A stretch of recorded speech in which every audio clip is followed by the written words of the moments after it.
In the marshes beyond Hollowmere, travelers spoke of a strange light flickering between the reeds. At first glance, it seemed like a lantern swaying gently in the dark. But locals warned, follow it, and you'll find not a lantern, but a mouth. Elias, an amateur explorer with a taste for abandoned places, heard the tale in a tavern.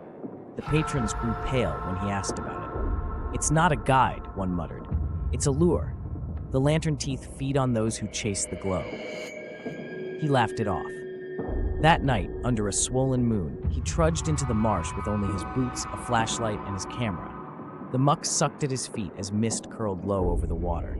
Frogs and insects fell silent the deeper he walked. Then he saw it, a faint orange light flickering between cattails, bobbing as though carried by an unseen hand. He grinned, thinking of the photos he'd sell online. He followed. The glow floated further, always just out of reach.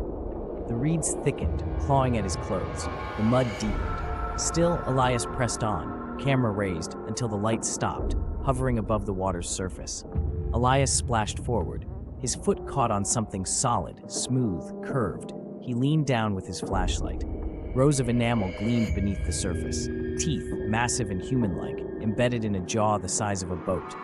The lantern flared. It wasn't glass. It was a bulbous sack of flesh dangling above the teeth, glowing from within, veins pulsing. The water erupted. A cavernous mouth rose, lined with hundreds of human teeth grinding in unison. It stretched unnaturally wide, gums bleeding, each tooth clicking like lantern glass in a storm. Elias stumbled back, but the mud dragged him down. The glow pulsed brighter, hypnotic. The teeth chattered in a rhythm, gnashing as though laughing.